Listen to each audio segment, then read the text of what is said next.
Whoops. Good afternoon, everyone. And thank you for joining us for the webinar Tips for Getting Ready for Middle School, sponsored by Peak Parent Center. We are recording this presentation. If all goes well, we will be able to post it to the website within the week. My name is Pam Christie, and I will be monitoring the chat throughout the training. And before we get started, I just want to go over a few housekeeping. I will be starting closed captioning right now. That was a good reminder to turn that on.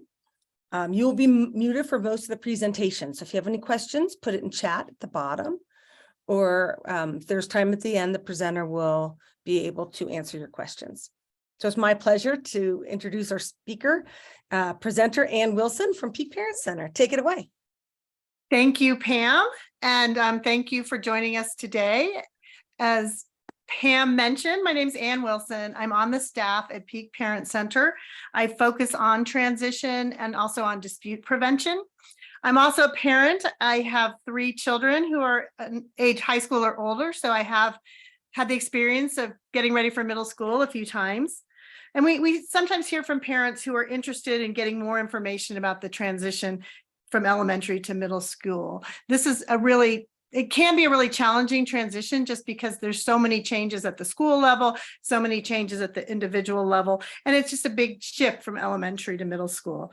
There's also a lot of variation in what schools are able to do to help support this transition. A lot of times we have ideas of what we'd like them to do, but everybody, has a lot on their plate, and so sometimes they can't do as much as we'd like them to do. The tips that we'll talk about, some of these are from research and some of these are from just the experience of families over the years. And we also really enjoy learning from all the parents that come to our webinars. So if you have tips for middle school and want to share them, please go ahead and put them into the chat. And this is a quick overview. We want to just give you some suggestions and some ideas. But if you do want to talk about anything that is mentioned in the presentation or just want to talk to someone specifically about your situation, we do have parent advisors at Peak Parent Center. They're available for individual assistance. And you can email them at parentadvisor@peakparent.org. And you can either have an email conversation or you can set up a time to meet with them. I also want to say that really, I think a key is to really know your child. I'm sure I've been through this process. I get a lot of advice and a lot of things I'm just like, that just doesn't work for my family. And that's fine. Sometimes things don't work. And really, the more you know your child and what works and doesn't work can really help you to advocate for them more successfully. So we'll talk about a little bit about how middle school is different from elementary school, some IEP considerations, talking about participation at school and in the community, and then finally a little bit about the family role and some of the shifts that happen as you transition to middle school and beyond. How middle school is different. So middle school is a time of really increased independence and increased expectations. Some of the ways you'll see that, most students enter a bigger building. Often you'll have multiple elementary schools entering into the same middle school, and those elementary schools often have different cultures, different, so the students are coming in with sort of different backgrounds as they all enter this larger building and navigate the hallways together. There's more expectations, both in terms of what the student can do in terms of navigating the school, managing their workload, and higher academic expectations. More teachers, so instead of the smaller number of teachers in elementary school, you'll typically have a teacher for every class, which can lead to more inconsistency for students, or just the larger number of teachers sometimes means you'll have a teacher you love, and you might have some teachers you don't love quite as much. And that can be a hard experience for students, but also important learning experience that not everyone's going to get you the way you want them to. But it can be a difficult sort of period of getting to know all those people. And for parents, a lot of times, we aren't able to form the same kind of relationships with middle school and high school teachers as much as elementary school. And I hear from a lot of parents that sort of, they feel like they're dropping off and picking up and they don't know other families the way they did before. So that transition can be difficult. Lockers and passing periods. This is often the first time you've had a lock with a locker. A lot of students need some support to learn how to do that combination. And then passing periods can be a lot to navigate. It can be overstimulating for some students. Sometimes they're loud, sometimes they're crowded, sometimes it's hard to make that transition in the time allotted. For physical education, sometimes you will have a locker room. This varies from school to school, and some schools, I think, still change for PE. And so navigating that can be a stressor for some kids. The amount of homework and the level of challenge in the homework increases, and students are expected to manage their homework and keep track of it and turn things on in time and stuff. So you will have an increase in executive function demands, and that sort of increases as you move on through high school and beyond. And so really sort of working on building those executive function skills, such as keeping track of things, breaking up projects so you can get them done, seeing a task through to the end, can be really helpful. And it's a very different social environment. And I'll talk a little bit more in the next slide. This is a time of huge developmental change for all students. Middle schoolers are really developing at different rates, physically, cognitive, socially, and emotionally. And sometimes they're developing well in one area, but not in another area. And so when you go to middle school, you really see a large range of, some of the kids still look like little kids. Some of the kids look more like men. And then sometimes some of those kids that are larger sometimes have less social emotional regulation. And that can be really challenging because the kids who are bigger can be more scary in some ways. And so there's just a lot going on and everything's happening at different rates. Kids with IEPs sometimes are developing at a slower rate, so they're kind of lagging what some of their peers are doing. Friendships and social groups may change, and sometimes you'll have some best buddy from elementary school, and all of a sudden they don't want to hang out with you anymore, or you see people dividing into different groups. There's much less sort of gatherings for everyone and more kind of people finding their own group. So there's a little emotional piece in there. Your student may need some more emotional support, especially middle schools aren't always the kindest in how they interact with things. And just expect that your student will be exposed to more things in those middle school halls and in the middle school environment, that increased independence. They might see and hear things they haven't heard before.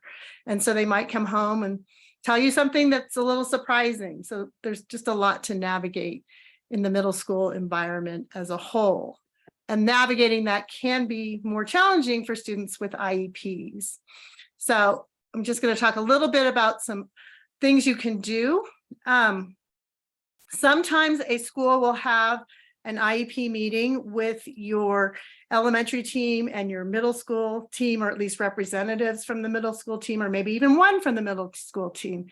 It kind of depends on timing and availability, but that really works well, because if your annual IEP extends to the middle school, you want to make it so it works for that coming year. But that doesn't always happen. It's not required. The requirement is that you have your annual IEP team meeting. There's not a requirement that you have that meeting with the middle school team. So it's great when it happens, but it may not happen. But if it doesn't happen, do what you can to learn as much as possible about the middle school and how supports and services are delivered at the middle school level. So, try and invite someone to your IEP meeting. It can be helpful to request to meet with the special ed special education department head at the middle school. It's great to just get into that middle school and meet people there before you start attending the school. It can be helpful to meet with the principal or the assistant principal. We know that a lot of what happens in the school comes from the top. And so making that connection with the person who's leading the school can be really helpful. I know when I was getting ready to enter middle school, I wanted to meet that person just because I couldn't get a good feel about what their approach to special education was. And it turned out to be really helpful just to have had that introduction. And then when we had issues, I already knew the person. And then find out how supports and services are delivered at the school. Again, there's a lot of variation. We see co-teaching models where there's a general educator and a special educator in the classroom. Sometimes special educators push into the classroom to provide additional support. Sometimes they pull students out. That they may do all those things within one school. So the more you can find out about what they do there, the fewer surprises there'll be when you actually start attending school. Thinking about your IEP, help the new team get to know your student as an individual. I always feel like if I look at the IEP, I don't see my student there. Even with that little strength section, I still feel like they won't get a feel for my student, and I kind of want them to know more. So there are things that we as parents can do to help the school know our students. Sometimes we talk about creating a one-page profile, which I love the idea of this. You can just create a simple one-pager with a picture and highlight what's important to you for them to know. So they can get to know your student more as a whole person. If you don't want to do that, though, there's also ways just to, if something's going on in your student's life, you might just share with your teacher. Say, hey, my student's doing this weekend. Isn't that cool? Or whatever, just ways to let them see more of the student than they would see at school. Also consider how the middle school environment might affect your students' needs, goals, or services. As I mentioned, it's a much more overwhelming environment. It's a lot to navigate. For my student, we were concerned about how he would manage getting from class to class. And so for that, we were able to get his schedule in advance. Because I asked, and so sometimes they won't necessarily volunteer the stuff, but if you ask, maybe you could do it. And then we were able to walk the schedule of classes a few times before school started, which made a huge difference. And they even had an orientation day, but even having done it before the orientation day, because the orientation has a lot of people. And for in our family, it made a difference to be able for him to walk it with no one in the halls. And then when we were walking, we also met a few teachers who turned out to be big supporters later. And then consider whether there are additional IEP goals that might be appropriate as you move forward. For example, self-advocacy becomes increasingly important because students are expected to advocate for themselves, and they actually need to learn how to advocate for themselves. And as I mentioned, executive functioning, that is a challenge. And so just starting to build those habits and learning how to track their assignments, because a lot of times students don't have any experience with that and really struggle with it. If your student has not yet been attending IEP meetings, middle school is a great time to start having them attend IEP meetings. You want them to take ownership of their education as they move forward. And so that can be a way to help them recognize that this is really my education, not what these people are telling me to do, and to help them build self-determination. You will, at age 15, begin formal transition planning, although that can begin earlier. And in general, it's considered a strong practice to start earlier because it takes a long time to develop that. So even if your school isn't starting transition planning early, I know some areas do transition planning in middle school, but even if you're not doing that, at least start having those transition conversations about what does the future look like? What are we hoping to achieve? What's our end goal? How can we start building the blocks to get there? School and community participation is really important. The reason we have IDEA and the reason we want our students included in education is so that they can prepare for their life after they exit the school system. And so we always want to keep that in mind, that we are working toward participation. And so we want to participate at the school as much as seems right, and also outside the school. So first, again, get to know the school. And we do have a handout that we'll email you that kind of breaks things down sort of the year before, weeks before, during the year. But, if you're choosing a middle school, try and get as much information as you can, take a tour, attend an information session, but also try and attend something that isn't designed to give you information, because in the tours and the information session, it's sort of what they want you to know. And so if you have opportunities to see the school at an event that's not designed for incoming families, you can get a different feel for what's going on. So maybe go to a sports event or a theater event or something else that's going on at the school. And parents of students already in the school can be a great source just to hear, again, each person's story is just one story, but just to get a feel of how things are in the middle school. Sometimes when you go to those information sessions, you get one story, and sometimes when you talk to the parents, you get another story. And so it's good to just get as much information as you can, recognizing that everyone has a different story, but the more you know, the more you know. Learn about the school culture and as well as how the school connects with the community.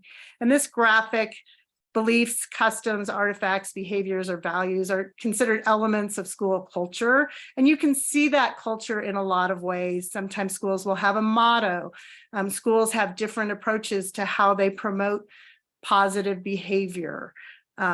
They have different ways in which they display students' work and stuff, and how they deal with discipline issues. Some schools are very pretty rigid, have pretty strong rules, which is great for some students that need that clarity, but sometimes students need more flexibility. So it's good to know what you're getting into when you start a school. I've seen a lot of people end up changing schools because the culture didn't work. And so just to at least know, what might be a concern, but know what the school's approach is. Also, as I said, we're trying to work toward participation in the community at the end of school, and middle school is a great time to keep building that. You may have been building it already, but if not, to start, how does this education connect to the real world? And so what does the school do to help students see the relevance of what they're doing and to maybe bring in ideas? A lot of middle schools now are doing college tours just so students will have, seeing what the possibilities are. So try and get information on that as well. And like I said, these are all just things you can do. I have many days as a parent where I'm not able to do any of these things. So just kind of have the ideas, some years you do well, some years you don't, but just to even have the mindset that we're trying to look for opportunities to expand our students' participation in school and community. You might notice things that you wouldn't have noticed otherwise. So plan for participation in the school community. IDEA does consider extracurricular activities as well. So it's not just education in the classroom. You can get supports for participation in extracurricular activities. So as you're preparing to go to school or in the early days of the year, find out what the extracurricular activities are and what might be interesting for your student. Some students are more interested in what the activity is, and other students may care more about who's leading the activity. So think about that too. Also, don't limit yourself to activities that are just for students with IEPs. Participate in things that are for all families.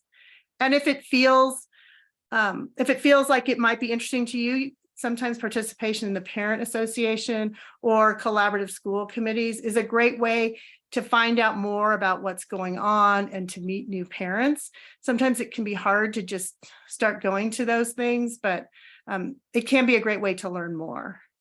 Also, establish an expectation that your student participate in activities for all students. That is the idea of the least restrictive environment that IDEA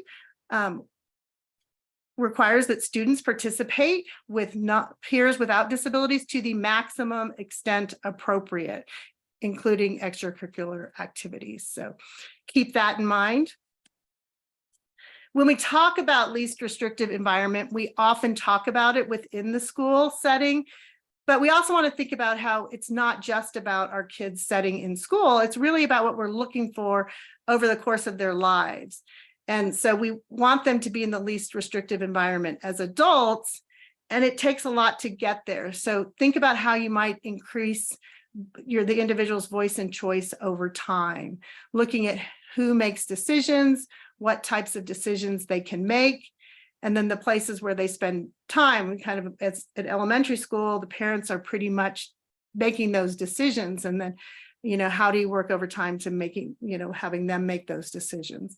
There's a link on this slide that you'll receive to a guide from the Parent Center in Tennessee, which has done some great work on thinking about least restrictive environment.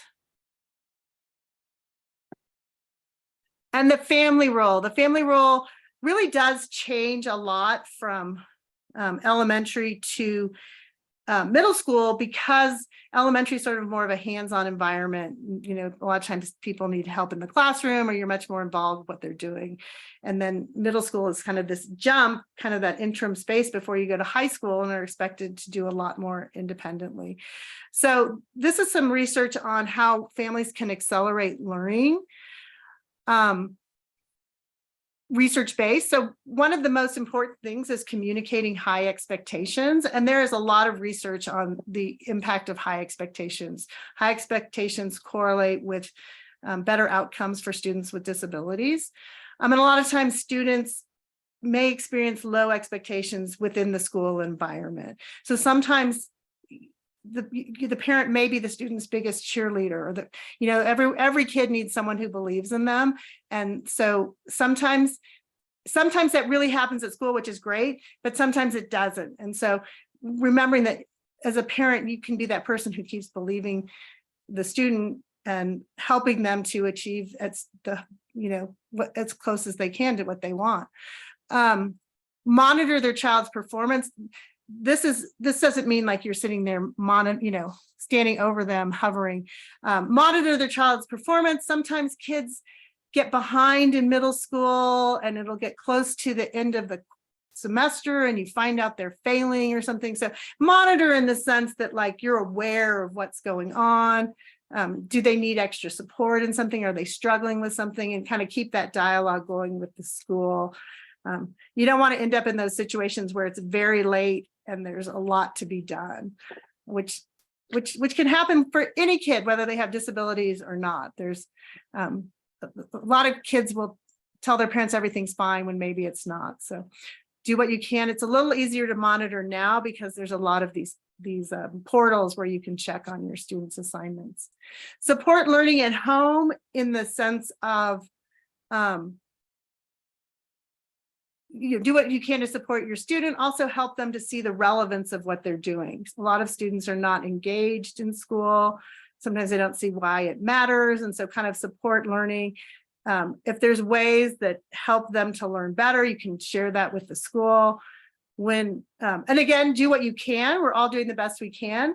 When my son started middle school, his principal suggested that parents read the same books that the kid reads and talk to him about that. And so I have done that. I don't always read them. Sometimes I read the book summary, and we've got a lot of great resources. Sometimes I read the Spark Notes, but I do that. I have a student who struggles with reading comprehension. And so we do have a lot of conversations about the book, and it helps because I can catch things that he got wrong when he read it, and which helps him be better prepared for the discussion tomorrow. That's just one example, and it may not be something you have time for, but just do what you can to support learning.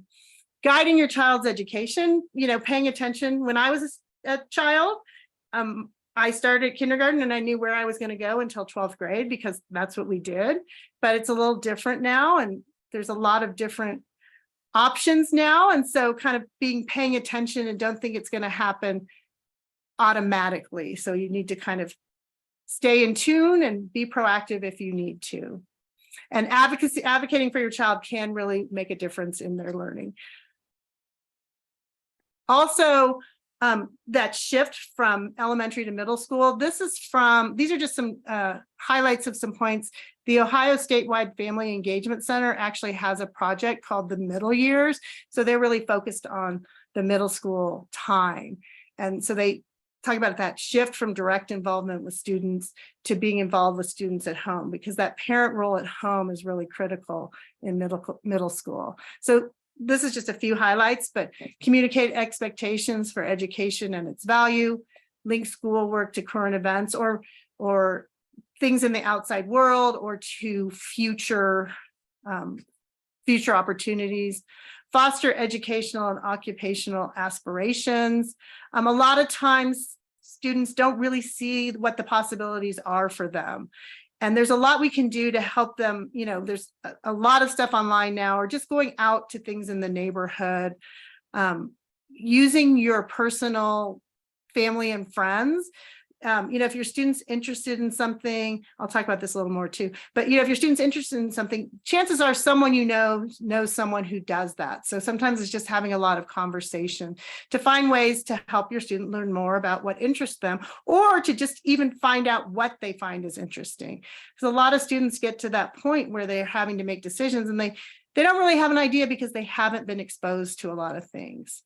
Discuss learning strategies. We kind of think they'll pick up a lot of this stuff, but a lot of the things like keeping track, which is getting harder and harder because we're inundated with information.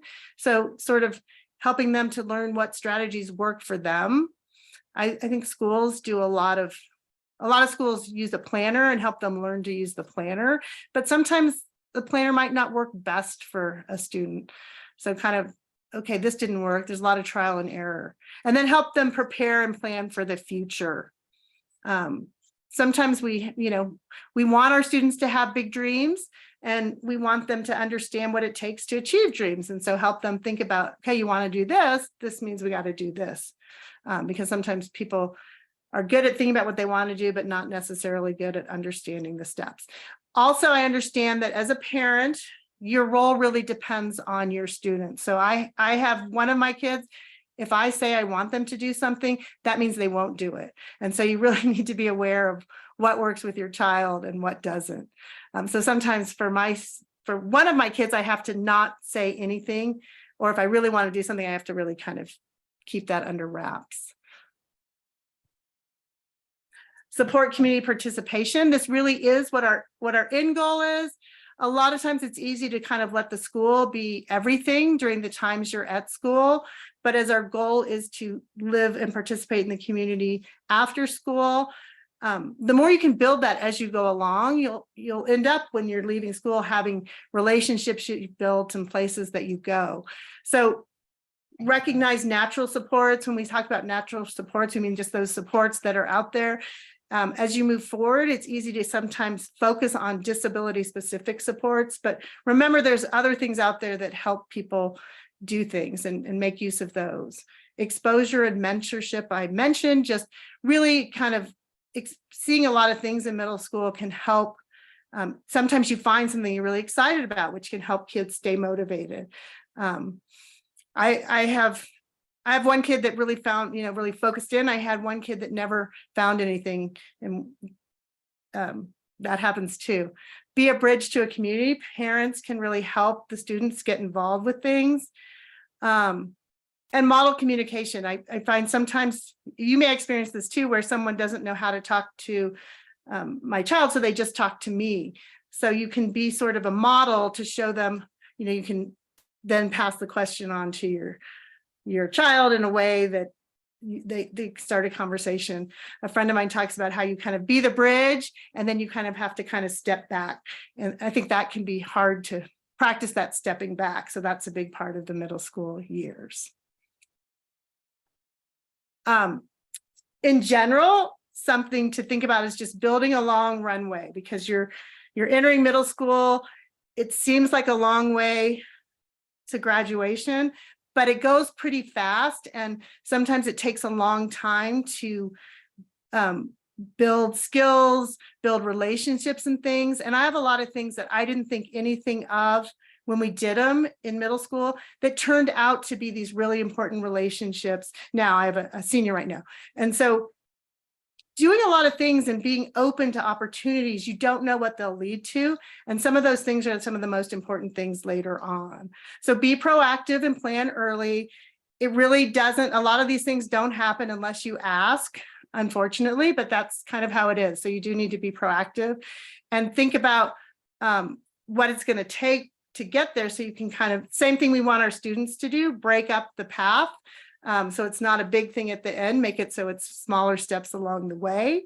Do what you can along the way for your youth to take increasing responsibility. You know, they can be setting their alarm, getting up in the morning, making their lunch, doing their laundry, just start working on those skills while you're there to provide support that they'll need later on. Again, start building habits needed for school and beyond. And then supporting the development of self-determination. And sometimes we focus a lot on, you know, making your decisions. I think a little hard part too is that there's so much in middle school, you start getting more pressure. You know, you want to fit in. There's all these external forces. And then there's like this huge marketing community out there that kind of push you in ways that you might not want to go, because it really is hard to figure out like what should I spend my money on? What is something worth? And, you know, like just having little snippets of conversations along the way can be easier than just trying to have a full discussion at a different point. So kind of put up your antenna for opportunities to help build self-determination. And usually that stuff turns into something. So that's kind of a quick, in a nutshell, some tips and ideas for preparing for middle school. And again, it's always about, in the IEP process, working together. It often feels like the schools aren't doing as much as we would like, but the more we can talk about what we need and what our student needs and help each other have the information, we can hopefully develop better relationships. So if anyone has any questions, here's our email address for our parent advisors. We have a parent advisor on the line right now, I see, but they are a great resource as you move forward. You know, if you're wondering about something or if you want resources, we can talk about IEP issues, but they can also talk to you about things in the community. Thank you, Anne. I will be sending out this PowerPoint and the handout that Anne referred to everyone that is on the webinar. And you will receive a training evaluation after this presentation. And on behalf of Peak Parent Center, we really value and appreciate your feedback as we strive to improve Peak's services. Does anybody have any questions for